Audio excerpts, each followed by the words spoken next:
I want to talk about borders. I want to talk about limits that divide us. And people would say there should be no limits that divide us. And here we are in the midst or the end of a presidential election in which one side says we have to open up our borders to everyone who wants to come. We should encourage people who want to leave from bad circumstances to come to ours because we have better circumstances here. And another group who says, but that has to be done rationally. We just can't let people come in whoever wants to. We have to know who's coming in. And we have to know that we're able to absorb them and that they're going to be beneficial for everybody else.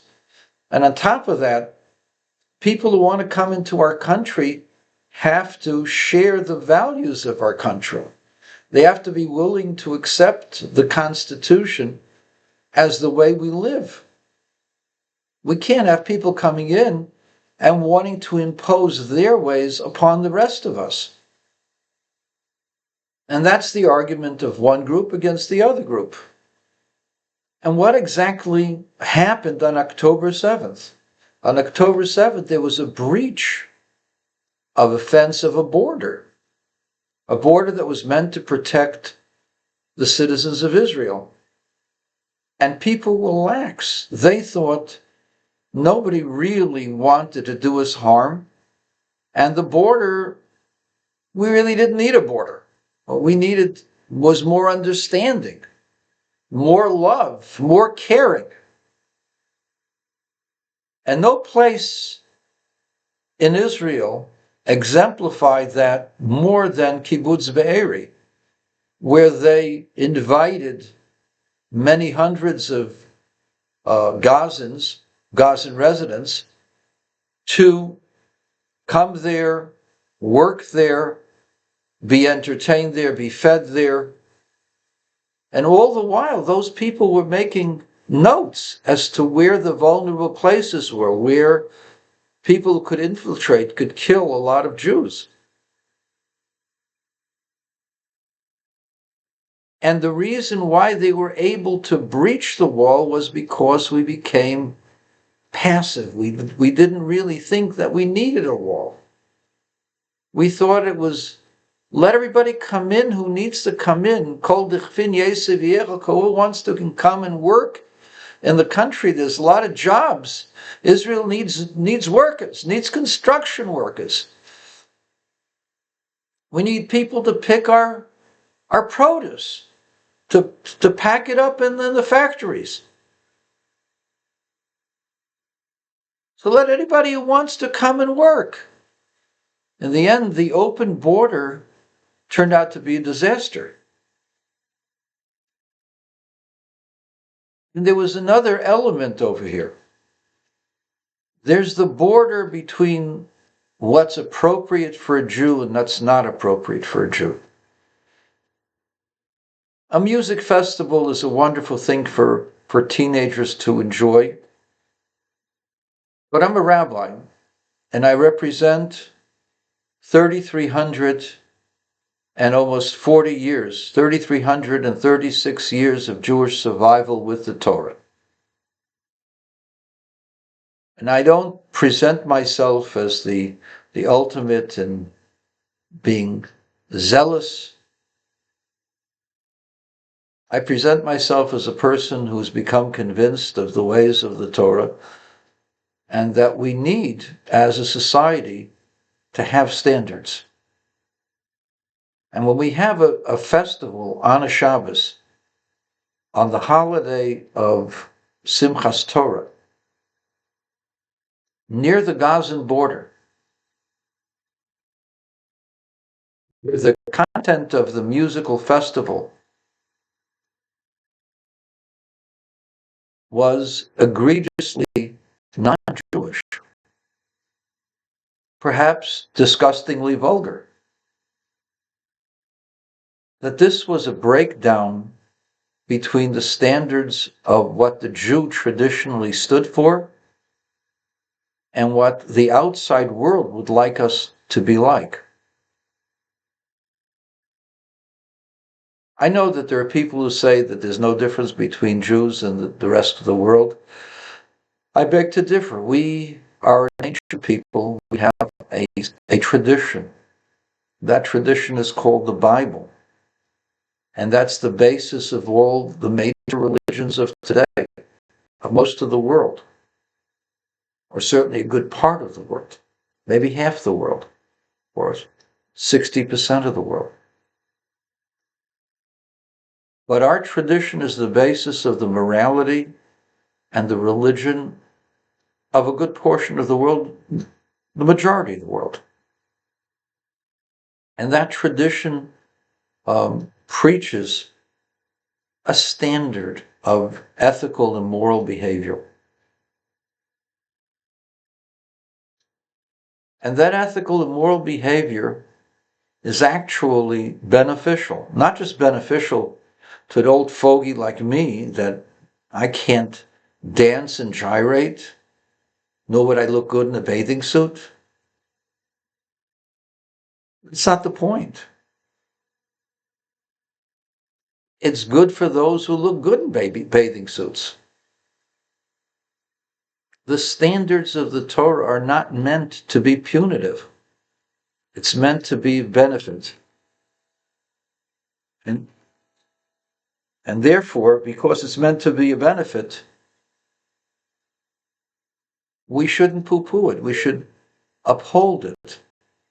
We should see where we can find common ground with it. That's the problem that we have today. We have the secular society fighting the religious society because they think we wish to impose standards, our standards, upon them.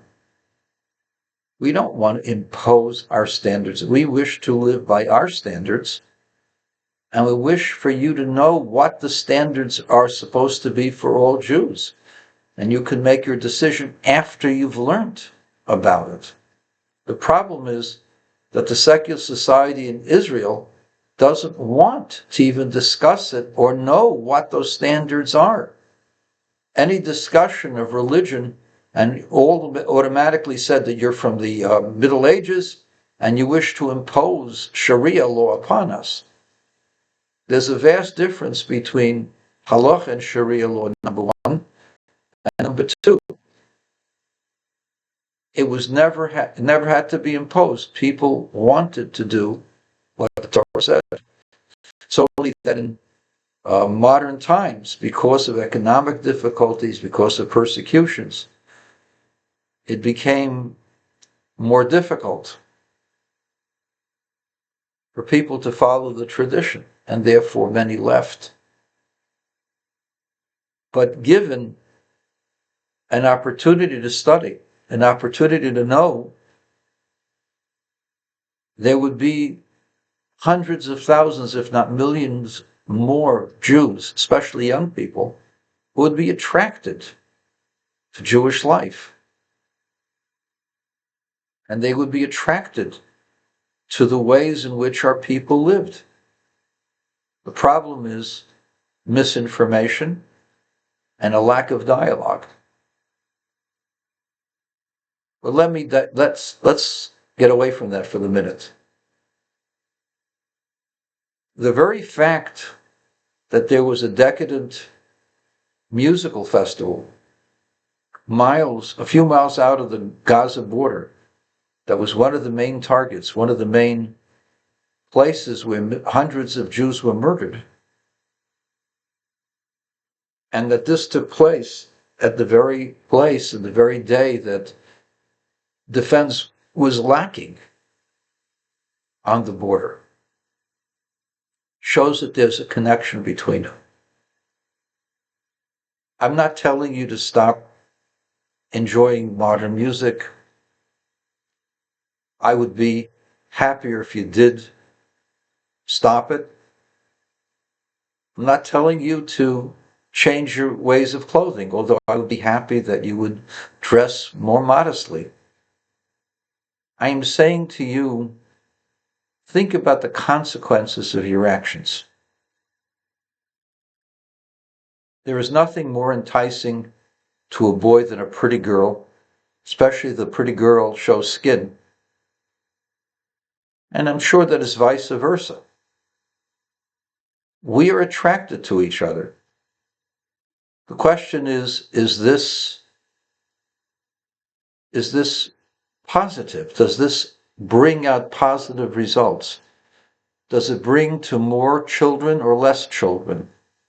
Does it bring to more stable marriages or less stable marriages?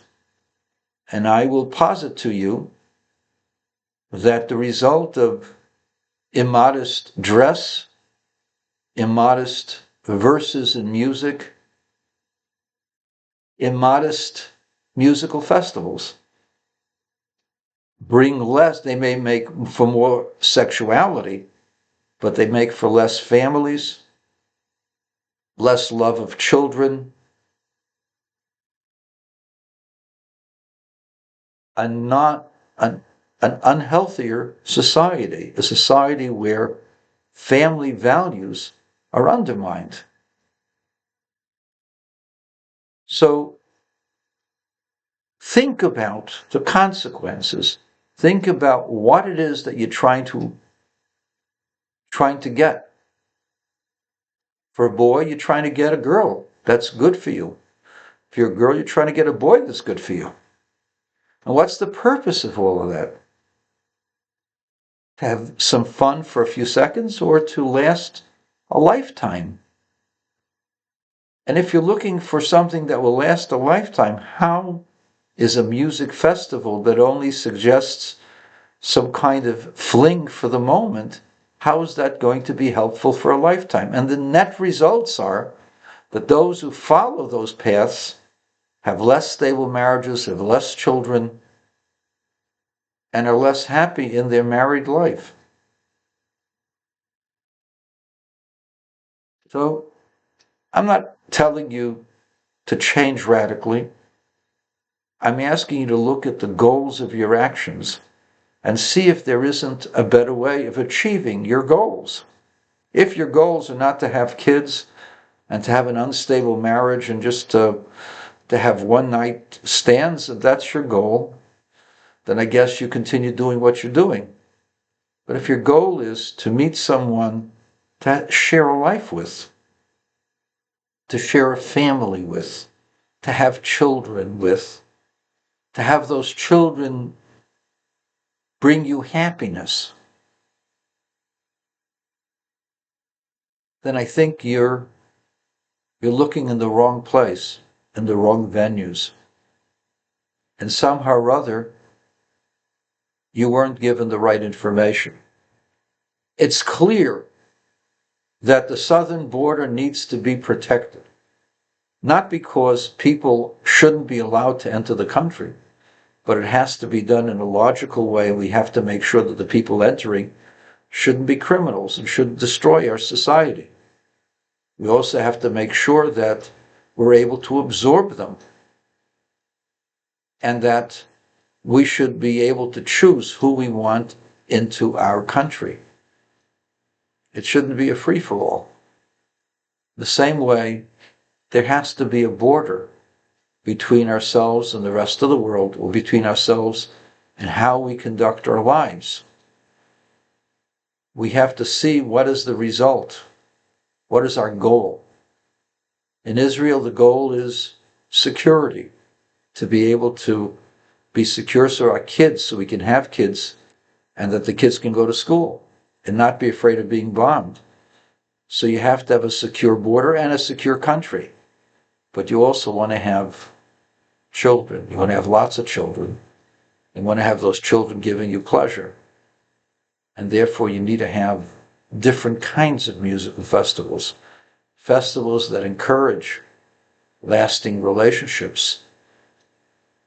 Festivals that encourage pride in one's identity. Festivals that encourage a feeling of unity amongst us.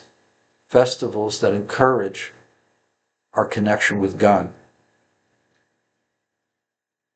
And in that way, we will have counteracted our border crisis.